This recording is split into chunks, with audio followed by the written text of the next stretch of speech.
Mas agora a gente vai para o noticiário internacional, né, assunto do dia, porque o anúncio de um acordo de paz entre os Estados Unidos e o Irã trouxe alívio aos mercados globais nesta segunda-feira.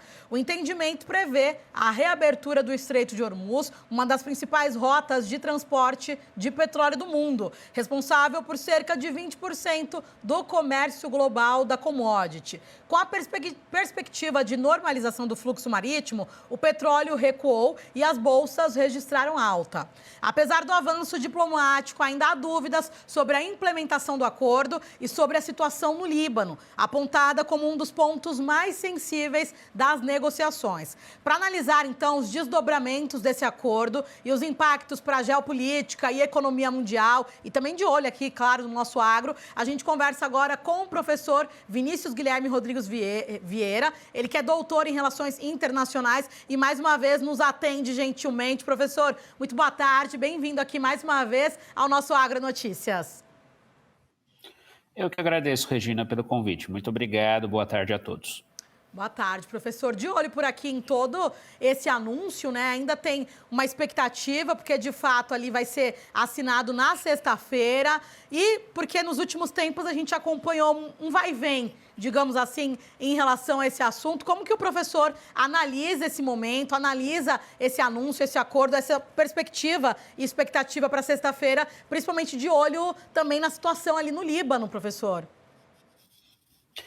Esse que é o principal perigo, Regina, para que o acordo ele não seja de fato cumprido. Lembrando que, tecnicamente, é importante aqui ressaltar, não é um acordo, é um memorando de entendimento. E qual é a diferença? É algo aí para os próximos 60 dias para que um acordo em definitivo ocorra. Mas, por hora, se as palavras de ambos os lados, Irã de um lado, Estados Unidos de outro, forem cumpridas, a previsão de fato é a reabertura do Estreito de Hormuz. O Irã, algumas fontes indicam que ele entende que ainda pode cobrar pedágio, talvez, mas o principal entrave que ainda resta para a implantação imediata desse memorando de entendimento, como formalmente esse documento deve ser chamado, é a questão do Líbano, porque Israel tem tropas no sul do Líbano. E se Israel tem tropas ali, pode atacar parte do próprio território libanês, e no Líbano nós temos o Hezbollah, que é um grupo terrorista associado ao Irã. Enquanto não houver um entendimento por parte de Israel de que deve haver uma retirada ou pelo menos um cessar-fogo duradouro nessa questão, nessa região, nós não teremos, acho, Regina, um acordo bem feito. Então, todo cuidado é pouco. Eu acho que o mercado está muito otimista, devemos esperar no mínimo até sexta-feira e depois, claro, depois aí do prazo de 60 dias.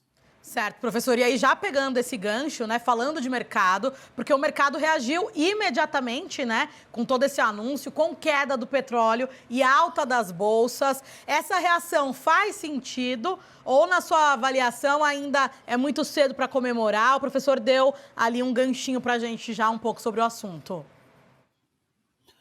É muito cedo para comemorar, Regina, pelas razões que eu abordei. Porque suponha que o Irã venha ali a ter o entendimento de que pode cobrar petróleo, ou melhor dizendo, passagem de petróleo, pela passagem de petróleo pode cobrar tarifas, né, um pedágio ali no Estreito de Hormuz. Nós temos aí custos que antes não existiam. E, claro, custos adicionais vão fazer com que haja sempre uma tensão em torno ali do fluxo, como você bem colocou antes do início aqui da entrevista, do fluxo de 20% do petróleo global. Tudo indica que o Irã, se cobrar pedágio, ele vai isentar alguns mercados. Mas quais mercados seriam esses, né? Quem exatamente determinaria essa isenção? O Irã, Omã, que fica ali do outro lado do estreito, né, com o qual o Irã prometeu compartilhar os recursos, né? Então, o mercado, obviamente, ele é muito imediatista, é de se esperar, né, que aí os investidores, as negociações, principalmente dos mercados futuros, o impacto do mercado futuro das commodities, como o petróleo, impacte o preço no presente, né? O barril está aí por volta de $82, né? Uma queda de 4, 5% em relação ao que era anteriormente. Chegou a passar aí no auge dessa crise de $100, o que é um bom sinal, mas se isso vai ser sustentável ou não, ao meu ver, vai depender tanto da questão de Israel e Líbano, como falei anteriormente, mas, sobretudo, no longo prazo, no médio e no longo prazo, se o Irã e os Estados Unidos, de fato, vão chegar ao entendimento definitivo sobre a questão das armas nucleares, ali do programa nuclear iraniano, né, em que você tem ali toda uma série de questões relacionadas ao urânio iraniano, né, que é usado aí, pode ser usado para armas nucleares, e com quem ficaria? O Irã poderia reter esse material? Ele vai ter que dar para alguém esse material? Os Estados Unidos vai ter um guardião aí do material nuclear iraniano? Então, nós não temos ainda soluções claras para isso. Então, é importante ter em mente aí o investidor, quem está aí no agro, faz planejamento, que não necessariamente nós teremos uma retomada dos fluxos em Hormuz como havia antes, e mesmo que haja essa retomada, o risco de reinício de alguma forma de conflito, ainda que só envolva Irã e Israel, sem os Estados Unidos, é grande, e claro, isso vai impactar novamente aí os mercados, caso haja uma retomada das hostilidades. Certo, professor, e até para a gente reforçar por aqui e trazer mais detalhes também de todo esse cenário para a nossa audiência, Israel não participa diretamente desse entendimento, né? Isso pode dificultar a consolidação de paz ali na região, professor? E não é só isso, Regina, não é só esse excelente ponto que você levantou, que Israel não participou desse acordo. O que a mídia internacional reportou?